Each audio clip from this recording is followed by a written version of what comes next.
toda a história do Senhor dos Anéis é ele tentando ter o anel, porque com o anel ele volta a ter corpo. Então, depois dessa situação, ele consegue o anel e ele consegue se materializar num corpo. Só que aí ele vai para uma guerra e um príncipe humano, né, chamado Isildur, né, corta o dedo dele, exatamente o dedo que tinha um anel. Aí ele perde o corpo de novo, né? Lá, os anéis. Os né? anéis e as respectivas quantidades, aquele né? Um anel, aquele lá de cima. É, né? um anel. Aí dá invisibilidade, longevidade. Os 9, lá embaixo, 9 anéis Pros para os humanos. homens, que é longevidade, alguma invisibilidade e leads to becoming Wrath. Wrath. Leva. Força, Wrath, acho que pode ser um caos também, né? Não sei. 7 Pros anãos. Longevidade. Aí você vê, também Wrath leva a ganância. a ganância. Greed. E os dos elfos? São Dos quantos? elfos. De Galadriel, que é proteção mágica. Círdan. Círdan e Gandalf, né? Que é o Narya. São 3 para os elfos? Sim, e força mágica. E Narya é interessante, porque o J.D. Vance, que é um vice-presidente americano, depois que ele começou a andar com Peter Thiel, ele criou um fundo de investimento chamado Narya Capital. Você vê que eles tiraram daí, Narya. E aí tem o anel de Elrond, né? O rei Elrond de Gil-galad, que é o Magic Vilya. Healing, cura, né? Cura mágica. E o Sauron, invisibilidade, longevidade, sentidos aumentados e corrupção. Então, isso é muito interessante porque os 9 anéis que os reis humanos receberam... E que usaram pra caramba. A gente viu ali que ele conduzia uma espécie de rebelião e tal, caos, revolta. O que acontece? Eles foram seduzidos por Sauron e por esse um anel, e eles viraram servos de Sauron em troca de ficarem muito poderosos, governarem sobre os homens. Imortais também? E virarem imortais também, né? Então eles se tornam os Nazgûl, né? Ou os espectros, que são seres... parece um pouco aquela imagem que a gente tem da morte, que vem com a foice, né? Que tem aquele capuz e tal, o rosto é meio... E são seres super poderosos, né? E aí entra uma parte que é meio assim, polêmica, meio sinistra. E aí, nesse ponto eu falei, cara, o Tolkien, ele manja demais do mundo espiritual, cara. Porque você pega a história do William Schnoebelen, que é um cara até interessante para entrevistar, eu sou doido para entrevistar esse cara. Vambora. Porque esse cara, ele foi padre, druida, Wicca, maçom do maçonaria normal, né, rito escocês, mas ele foi maçom esotérico também, que aí é rito de Palladium, rito de Mênfis e Misraim. Ele foi mormon também. Ele foi satanismo hardcore, né, que eles chamam, né? Que aí é já heavy metal, tipo do Mastral. Sei. Inclusive é o mesmo grupo. Com sacrifício. Magia cerimonial mesmo. E ele diz que ele foi convidado para ser dos Illuminati também. Que ele conta essas histórias, né? E até que ele se converteu, né? Desde os anos 80 e pouco ele é cristão. Já é um senhorzinho, já deve ter uns 80 e poucos anos. Esse cara, eu comecei a ouvir dele a história dos 9 homens desconhecidos. E por quê? Ele tem um livro chamado Lúcifer Destronado. Nesse livro ele mostra vários dos seus diplomas da maçonaria. Ele foi da Ordo Templi Orientis também, que é muito comum no setor assim, da arte e da cultura, né? Que é a ordem que o Paulo Coelho e o Raul Seixas pertenciam, né? Depois, se você puder, Homer, eu não sei se você vai conseguir. Bota assim, Lúcifer Destronado, pirâmide. Porque ele mostra uma pirâmide do poder, segundo ele entende. Então, assim, no topo da pirâmide tá o olho que tudo vê, que é o Ein Sof Or, a luz sem fim, né, em hebraico, que é o Lúcifer.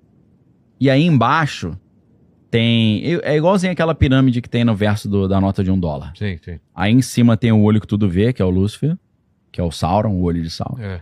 Embaixo ele coloca os 7.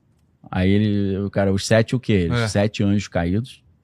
Deve ser aqueles príncipes do inferno lá, que eu não vou nem falar o nome pra não dar moral. Olha lá. É isso aí, ó. 7. Então, Gadu, Ein Sof Or, os 7. Aí depois os 9 homens conhecidos. Desconhecidos. Desconhecidos, Aí eu falei, que parada é essa de 9 homens conhecidos? Ele explica assim, esses caras comandam o mundo trabalhando para esses anjos caídos, que trabalham para Lúcifer. Seriam demônios, vai. 7 demônios. Não, os 7 demônios, sim. Os 9 homens conhecidos são seres humanos. É. E esses 9 homens conhecidos, eles são designados para regiões do planeta Terra. Territoriais, eles são territoriais. Por exemplo, um dos 9 comanda a América do Sul, um comanda a América do Norte, um comanda a Europa, a Ásia e tal. E ele diz que Israel é tão importante para eles que em Israel, apesar de ser um país pequenininho, tem 2 desses caras. Cara, só Israel tem 2, para ver a importância.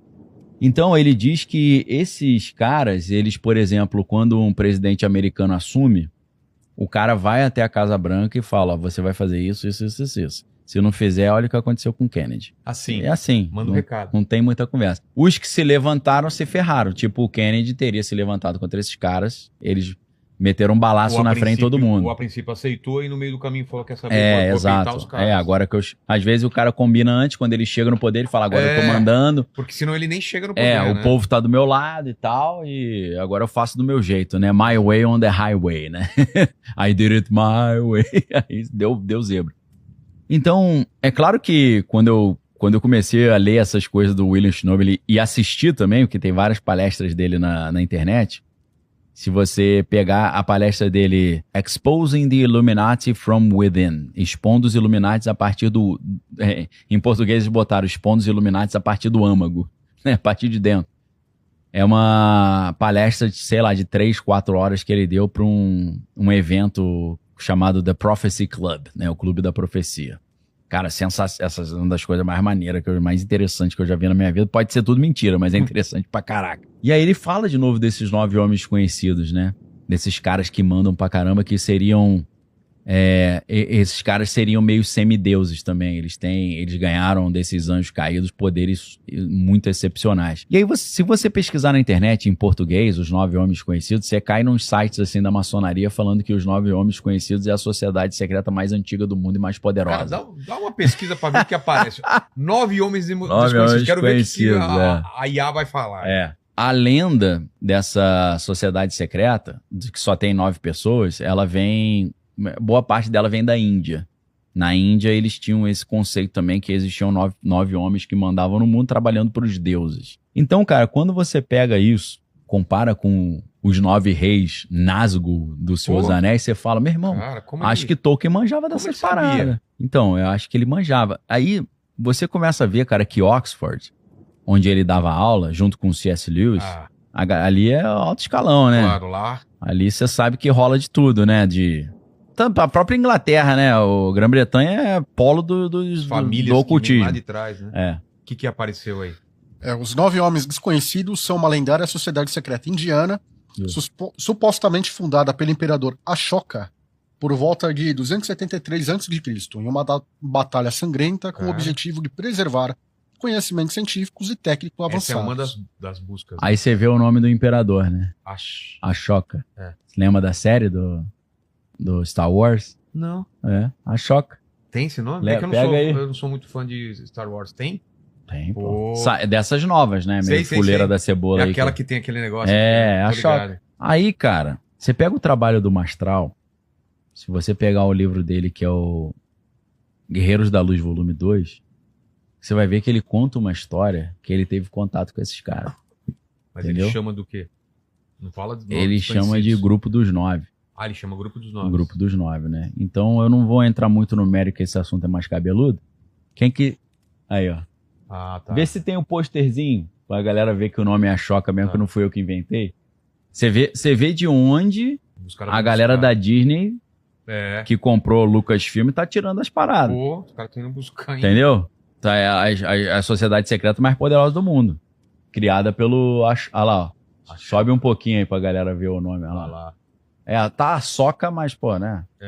É porque o H trocaram o H de lugar, né? Botaram o H antes do S e ficou a soca. Mas aquele H ele tá servindo pra quê, né? Pois é. Entendeu? A soca, né? Só pra... Tomou uma soca lá em Itacoatiara. Então, quem quiser saber mais, dá uma olhadinha nesse livro. Acho que é capítulo 51, 52 do Guerreiro da Luz, volume 2. Ali é o Lúcifer destronado, né? Então, cara, eu já tinha estudado isso antes de estudar o O Senhor dos Anéis. Eu já conhecia esse material dos 9 homens conhecidos. Quando eu vi essa ideia de 9 reis que servem Sauron, que tem esse poder, né? Os espectros, os Nazgûl, eu falei, cara, o maluco manjava muito de mundo espiritual. E uma outra questão que eu acho muito interessante também é o seguinte: o Gandalf, que aparece como um mago, né? E a gente sabe que mago e humano é diferente são raças diferentes dentro da história dos Seus Anéis. Mas ele parece como um ser humano. Você olha o... Fisicamente? Fisicamente. São mais altos um pouco? Talvez. Parece... Mas você vê ele do lado do Aragorn, eles são mais ou menos do mesmo tamanho. É. Mas o que é mais interessante é que o Gandalf, ele é um Valar. Ou seja, ele é um anjo que tinha uma forma gigantesca e ele desce para a Terra numa forma humana. Ou visivelmente humana. Então, na verdade, ele é um Maiar, perdão, né? O Valar é a categoria maior dos Ainur. Então, Ele é conhecido como cinza, não é? Ele vem como Mago Cinza e depois ele vira o Mago Branco, né? Porque o Mago Branco era só o Saruman, porque o Saruman era o chefe. E o interessante é ter o Christopher Lee fazendo Saruman, né? Que é o cara que fazia os vampiros antigão, né? É mesmo, né? Cara. E tem uma entrevista com o Christopher Lee, mais antiga, que ele começa a falar pros caras, muito cuidado com o negócio de diabo, demônio, filme de terror, porque isso é real. Aí ele ele falou, eu já andei com esse pessoal, conheço os livros, conheço o trabalho, e um dos filmes que nós fizemos tinha um ritual que tinha uma criança, e ele falou, eu participei do filme, mas eu não colocaria meu filho não, porque o ritual e as palavras de encantamento que foram faladas eram reais. Cara, acho que é uma entrevista pra BBC que ele manda essa. Meu. O cara já tá coroa, ele falou, acho que eu vou explanar mesmo, tô nem aí. Tá louco. E aí, cara, é muito interessante a gente perceber que o Gandalf, ele é um anjo que assumiu uma forma humana. Ele é um ser espiritual de alta patente que assume uma forma humana, né? Então, dentro das eras, né, das histórias, né, do Tolkien, no fim da Terceira Era, os Valar, né, que são esses anjos, eles decidiram mandar 5 Maiar, que são esses anjos de patente um pouco menor, para a Terra-média, disfarçado de seres humanos, entendeu? Que eles chamam de os Istari, né? Os magos, são os Istari. Então, eles mandaram o Gandalf, né, que como um mago cinza, depois virou um mago branco, depois que ele matou o Balrog. O Saruman vem como um mago branco, o Radagast vem como um mago marrom, e tem 2 magos azuis que a gente não sabe exatamente quem são, que eles não aparecem. Então, esses seres angelicais, eles diminuem de tamanho e vêm para a Terra com aparência de seres humanos velhos. De propósito, para quê? Para que eles não dominassem os povos livres com o poder bruto deles, como os Valar fizeram antes, né, e causaram várias catástrofes, né? Ou seja, eles vieram com seu poder limitado. Vieram para aconselhar também, ajudar, né, de forma humilde ali, sem usar muita magia. Não era esse o propósito. E vieram com o corpo humano para limitá-los ali. Ou seja, eles sentem cansaço, sentem fome, frio, dor. Pode até morrer fisicamente, né, mas o corpo continua. Então, olha que interessante, né? O Gandalf e os outros Maiar, eles perdem poder para virar seres humanos. Isso aqui me ajudou pra caramba a entender a doutrina da encarnação de Jesus. Porque a Bíblia diz que Jesus, sendo Deus, ele não usurpou assumir a forma de Deus. Antes ele se esvaziou e assumiu a forma de servo. Jesus, para entrar no corpo humano, ele teve que se enfraquecer. E ele não veio aqui para tirar onda, eu sou o bonzão, olha como é que eu sou poderoso. Ele veio como ser humano. Então ele abriu mão de parte do seu poder, do seu esplendor, da sua glória, para virar um semelhante aos humanos. É o mesmo conceito dos magos. Eles são seres espirituais poderosos que se esvaziaram para ensinar humildade para os seres humanos, para ensinar a andar no caminho e tal. E aí o mais impressionante, vê se você acha, Homer, essa luta de Gandalf com o Balrog. A gente vê, né, o Gandalf tá há muito tempo, muitas eras, milênio no planeta Terra, então tem coisa que ele já começou a ter medo, né? Porque ele como encarnado no corpo humano, ele sente frio, medo, dor e tal, né? Preocupação. Então ele tinha muito tempo que ele não encontrava com os outros anjos da categoria dele que caíram. Então o que acontece? eles encontram um ser demoníaco gigante que tem um chicote enorme chamado Balrog, que é um demônio enorme. E aí você vê a luta do Balrog com o Gandalf é uma do formiga perto do Balrog. Os dois são anjos da mesma categoria. Ah, é? É. Só que um cai na sua forma angelical gigante e o outro ele vem, não expulso do céu, mas o Gandalf, ele vem enviado numa missão e ele se esvaziou para entrar num corpo humano. Isso é um desenho, né? Não é a cena, mas tá bom, é maneiro. Uma proporção, maneiro pra caramba. Pô, tá lindo isso aí. É, e ele tem aquela frase famosa, né? Que eles estão lutando numa ponte, ele fala, you shall not pass, né? Aí quebra a ponte. Bate. Putz, aquela cena de arrepiar, aquilo, né, cara? Né? Pô, é sensacional. Mas tem na trilogia do Hobbit, né? Que tem o Smaug, né? E tal. Tem uma luta dele com o próprio Sauron, que é uma luta maneiraça também. Muito maneiro. Então, esse pequenininho, pode deixar aí, Homer, rapidinho. O Gandalf e o Balrog, eles são anjos da mesma hierarquia. Aí você fala, por que um tá gigantesco e o outro tá pequeno? Porque um foi expulso do céu e veio no seu tamanho original, mas como um ser das trevas, né? Perdeu a sua beleza. E o outro veio numa missão em que ele precisava se enfraquecer para não mostrar orgulho, vaidade, para ele mostrar os valores da humildade. Então isso aqui é a mesma coisa que a gente estuda na teologia, chamada kenosis. Kenosis significa esvaziamento em grego, que é aquela passagem que eu citei que fala Jesus Cristo, sendo Deus, não usurpou assumir a forma de Deus, antes ele se esvazia e assume uma forma de servo, humano. Então o Gandalf me ajudou muito a entender a encarnação de Cristo. Como é que ele abandona a sua forma divina e ele se esvazia para conseguir entrar num corpo humano, né?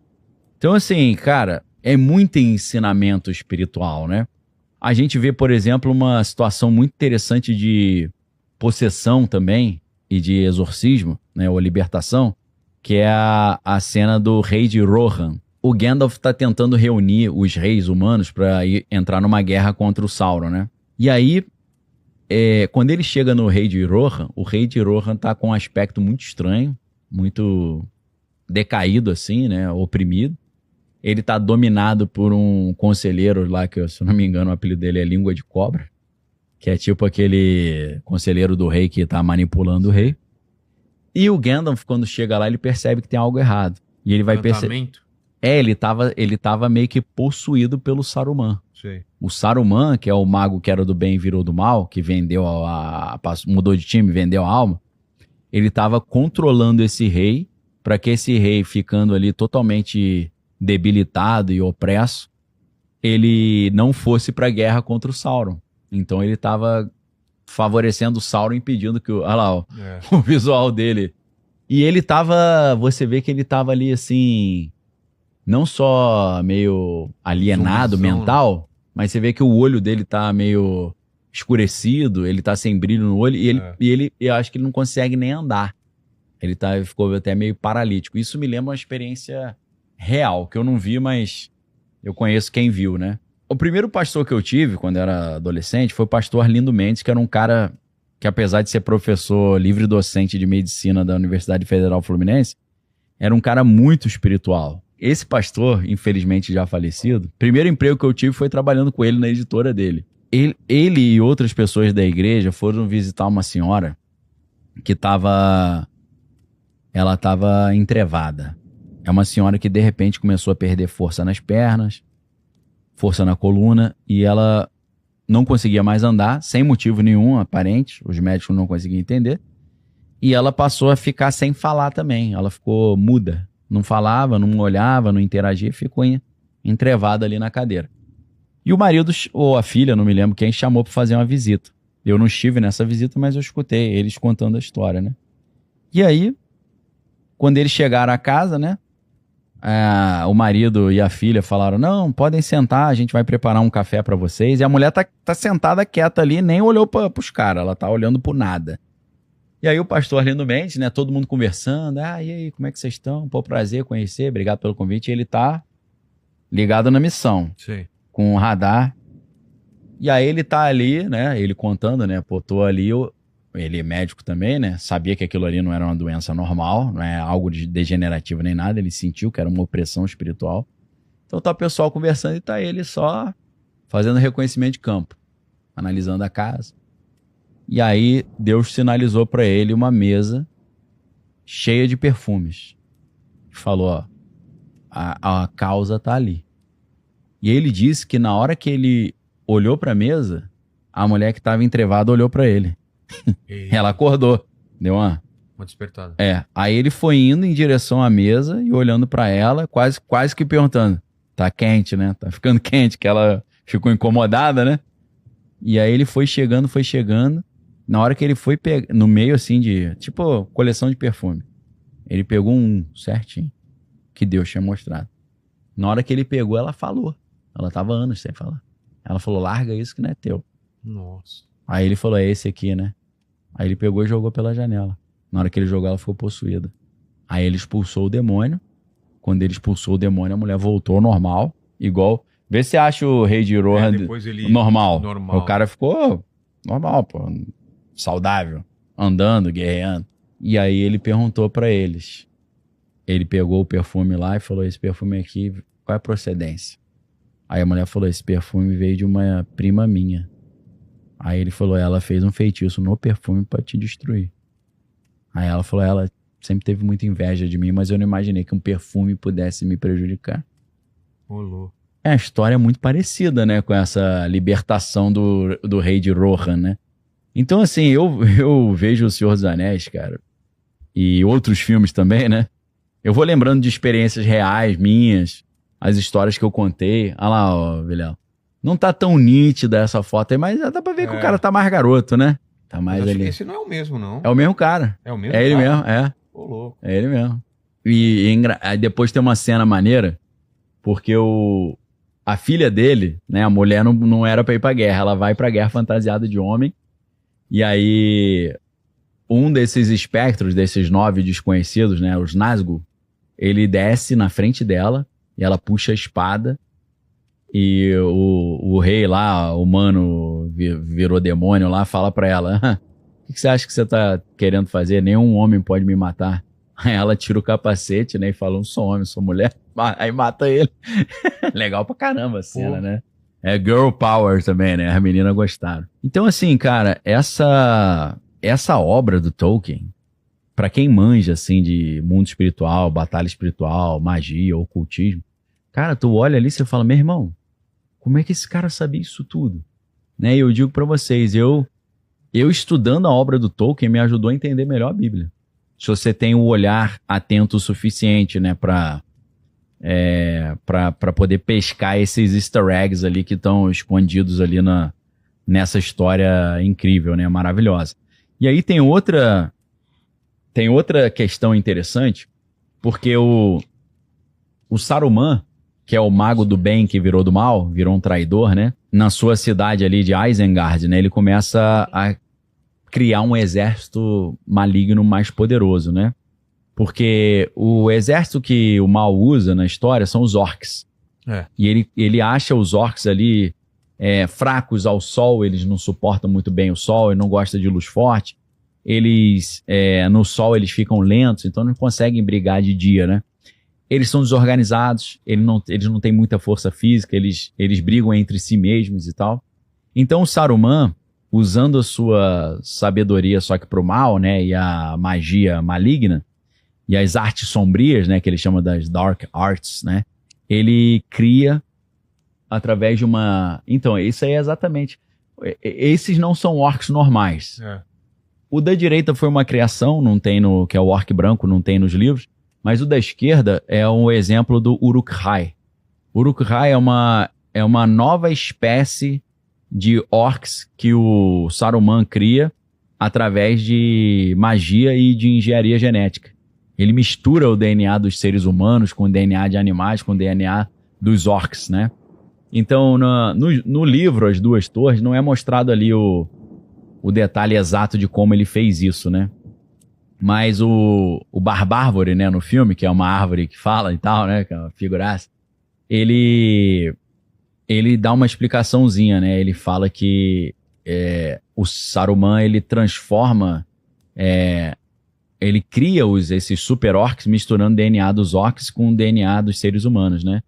E até o Gandalf menciona que o Saruman cruzou orcs com o que ele chama de homem-goblins, né? Os Goblin Men, né? Que já eram misturas de orc com ser humano.